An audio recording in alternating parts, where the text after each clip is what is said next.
Good evening.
As I recall the high hopes for America with which we began this second term, I feel a great sadness that I will not be here in this office working on your behalf to achieve those hopes in the next 2.5 years.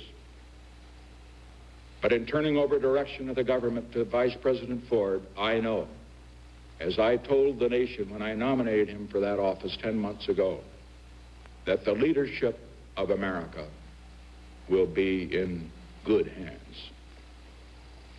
In passing this office to the Vice President, I also do so with a profound sense of the weight of responsibility that will fall on his shoulders tomorrow, and therefore of the understanding, the patience, the cooperation he will need from all Americans.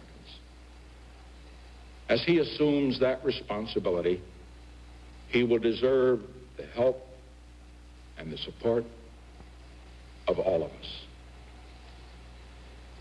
As we look to the future, the first essential is to begin healing the wounds of this nation, to put the bitterness and divisions of the recent past behind us, and to rediscover those shared ideals that lie at the heart of our strength and unity as a great and as a free people.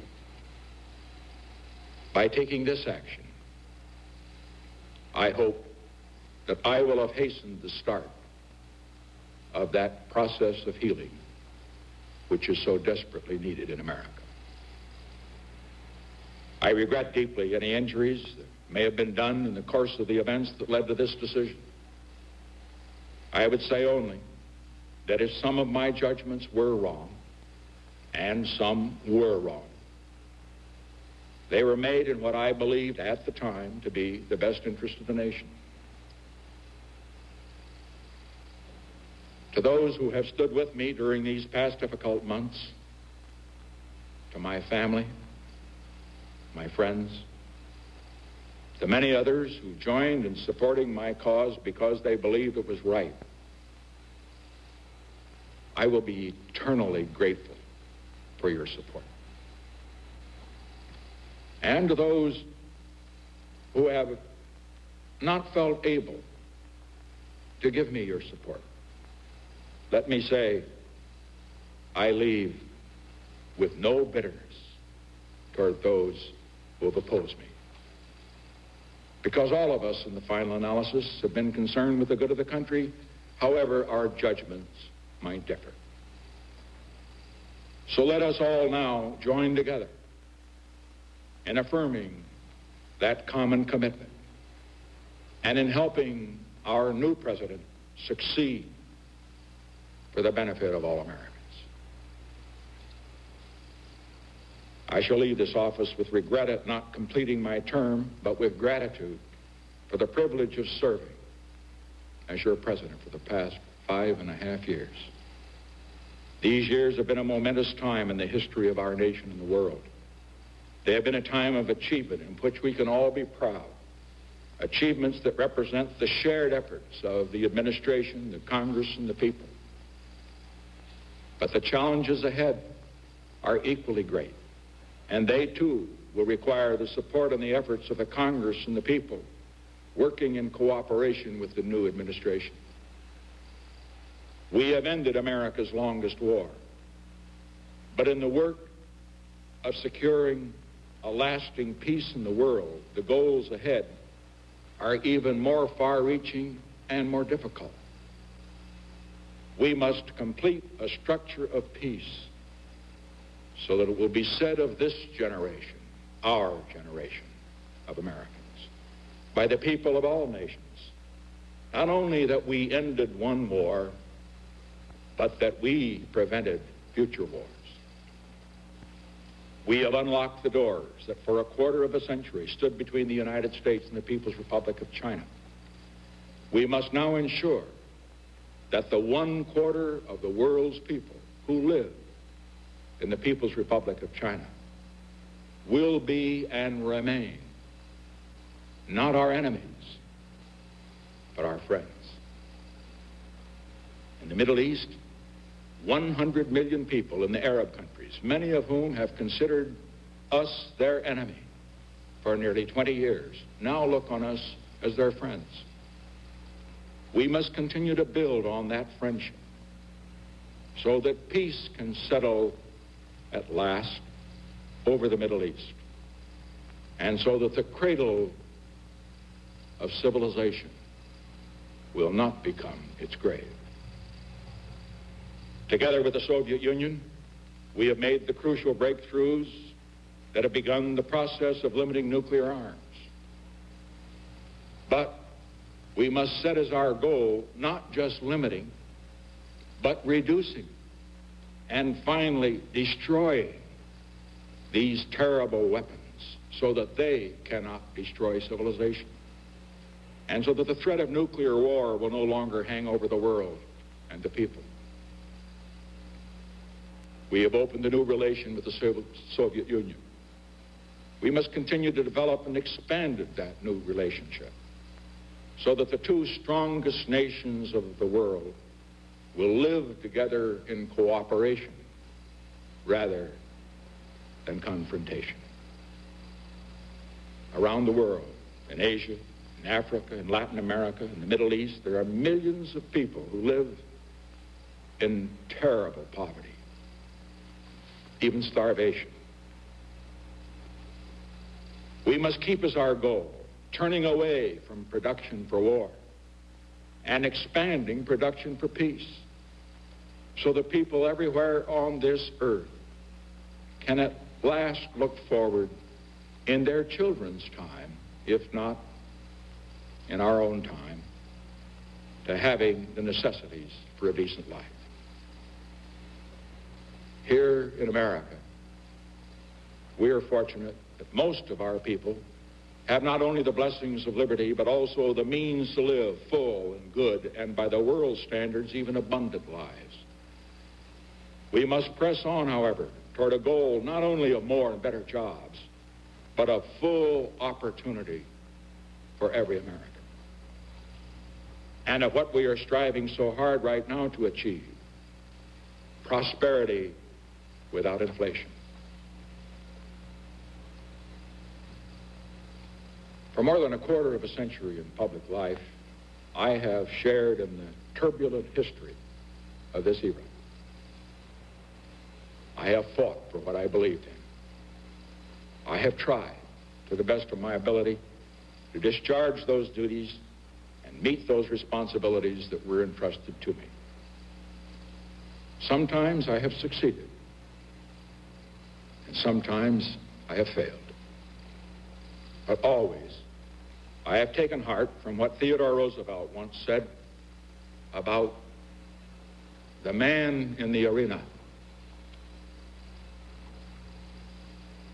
whose face is marred by dust and sweat and blood, who strives valiantly, who errs and comes short again and again, because there is not effort without error and shortcoming, but who does actually strive to do the deed, who knows the great enthusiasms, the great devotions, who spends himself in a worthy cause, who at the best knows in the end the triumphs of high achievements, and who at the worst, if he fails, at least fails while daring greatly.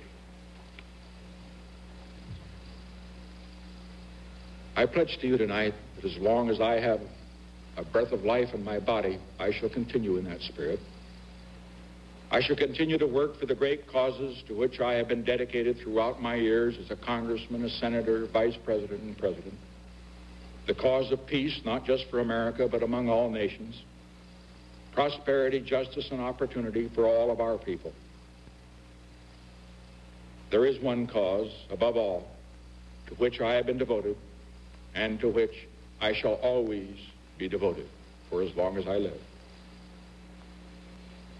When I first took the oath of office as president 5.5 years ago, I made this sacred commitment to consecrate my office, my energies, and all the wisdom I can summon to the cause of peace among nations. I've done my very best in all the days since to be true to that pledge. As a result of these efforts, I am confident that the world is a safer place today, not only for the people of America, but for the people of all nations.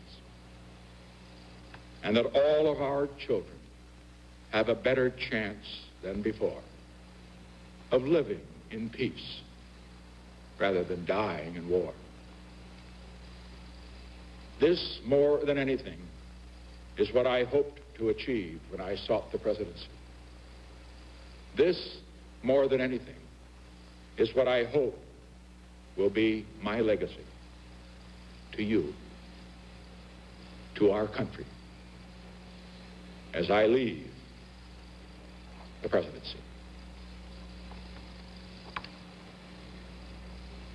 To have served in this office is to have felt a very personal sense of kinship with each and every American.